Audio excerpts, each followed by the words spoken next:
How has the influx of American ownership in the Premier League been received in the United States? I wouldn't really have an answer for that. I wouldn't know how it's being received. I think they're just used to that. I don't think it's as big as maybe it gets spoke about here. They have NFL teams, they have basketball teams, hockey teams. So I just don't know if it's a big deal, or maybe you're asking the wrong person. Are they talking about it a lot? So when you turn on ESPN, or if you're looking at CBS Sports, whatever it is, Fox Sports, No. do they talk about the fact that there's a lot of American ownership or influence in the Premier League? I more hear that around the workplace, Right. or in a changing room. I don't really hear it on TV too often. It's amazing, really, isn't it? Because there is such a significant influx of American owners over the last 10 years. Yeah, well, it's Premier League, isn't it? I mean, if you also see some of them, there's a couple of them that are bought outside of the Premier League, but predominantly it's the Premier League and all that goes with it, because it's now such an industry opportunity that the Americans look at. I mean, John Henry has a certain way of operating. And Randy Lerner, obviously Randy Lerner had his way of operating, and Cleveland Browns, whatever they were, as a franchise, wasn't the greatest. But notwithstanding that, you've got to be in a position of extreme wealth to own NFL sides, irrespective of how well they're doing in the leagues. Yeah.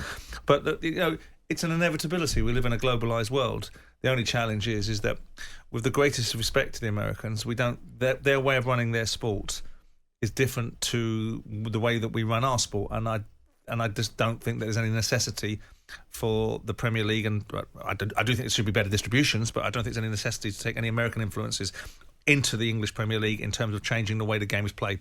Nine clubs, I think I just worked out. It's nine have got an influence of American influence. Controlling influence. Yeah, it's quite impressive, isn't it, really? Yeah.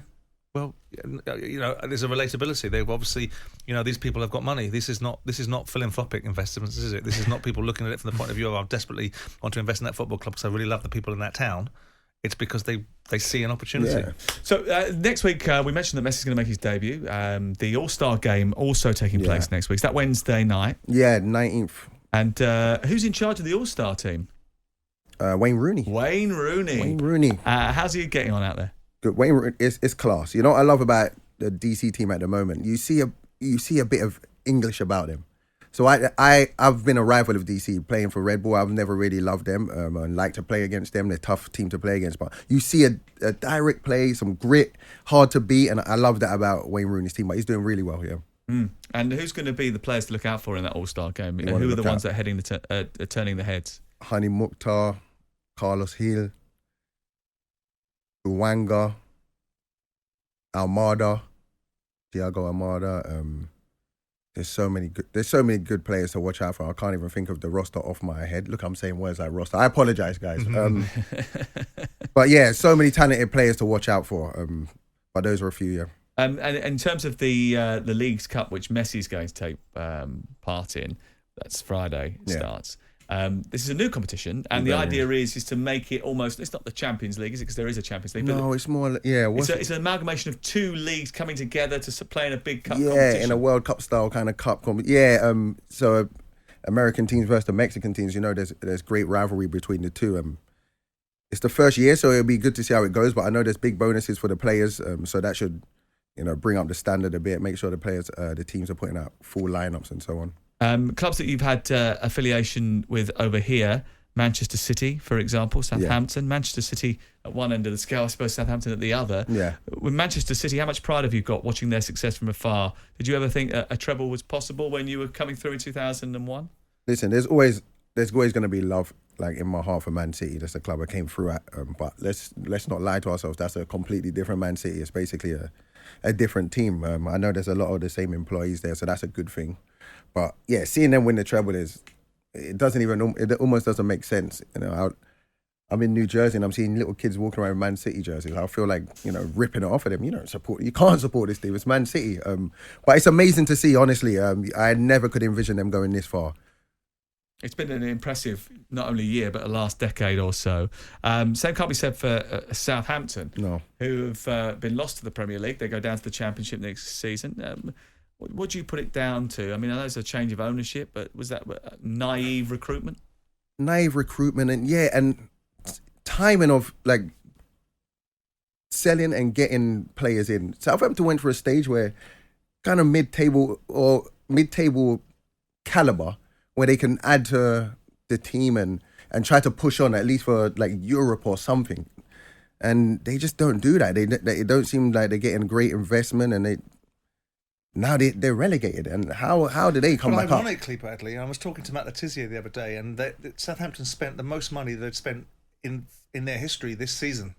But the problem is, I suspect for Southampton, when you constantly produce players that other clubs take, then you're going to be in this conveyor belt of eventually running out of luck. Yeah, it's true. And they made a dreadful appointment. I mean, Hassan Hüttl had probably run his course. They'd have him back now, but I think at the time he'd run his course. But the Nathan Jones appointment was the wrong appointment, and you can't even fathom. I mean, Stoke City and what he did at Stoke City. I mean, I know he's done wonderfully well at Luton, and obviously everything's been sort of paled into significance what he did at Luton because of what Rob Edwards has gone and taken him into the Premier League, but he started that journey for Luton. Yeah. But Southampton now, it's eventually caught up with them. The fact that players keep on getting sold and then they replace them. They spent 150 million quid. Yeah, badly. I didn't realise that. That's true. Proper dough. Look at the players that have come through that team in the last, I don't know how many years, but unbelievable.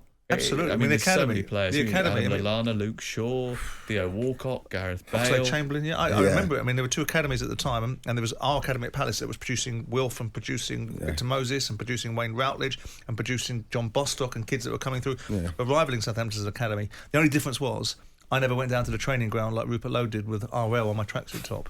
I avoided that particular conundrum. Did you not fancy it? Was he gone by the time you got there? Were you playing for Nicola Cortese, were you? Yeah, he was gone.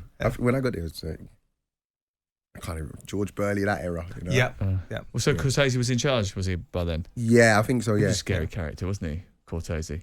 Was he? Yeah, he used to rule with an iron fist down there. Did he? Well, it's easy to rule with an iron fist if it's someone else's money. It was Marcus Lieber's money, wasn't it? It certainly wasn't his, that's for sure. One more thing before we let you go. You're a big Arsenal fan. Yeah. You told me that as soon as you saw me in the control room earlier on. How disappointed? We're coming, man. You're coming? Yeah. I'm not disappointed. I'm not one of those Arsenal fans that were like, we're winning the league. Every week I was nervous. Every week I'm like, damn, is this the week where we finally drop off the top of the table? But I think losing Saliba towards the end of the season was a big one for us. Squad depth was the real reason. We didn't have enough. Do you like Declan Rice? Do you like him for Arsenal? Yeah, I do like it. I still think Arsenal need... I'm sorry, Jesus, man. You're my guy. I think you're an unbelievable player, but we need a striker that just only cares about goals. That's what I said, yeah. Like a top... scored 25 goals. Yeah, and that's what he wants to do. He wakes up thinking about goals, and I think when Arsenal get that and a couple more pieces, we can push City. I honestly think that. Okay, well listen, thanks for coming in. Just give me one word. Charlotte FC, are they going to make the playoffs? Yeah. Is that Taylor? Look at him, he's in the controls. Taylor Twelman. I can see him in the background. He's guys should have him. Yes, they are going to make the playoffs. Yeah. They're going to probably nudge the New York Red Bulls out of them. There you go. There's my prediction for the season. All right, listen. All right, thanks for having me on. Honestly, thanks appreciate for coming in. Appreciate it. That's Bradley Wright-Phillips joining us here on talkSPORT. Jim White and Simon Jordan. Monday to Friday mornings from 10 on AM, on DAB, via the talkSPORT app and on your smart speaker. talkSPORT.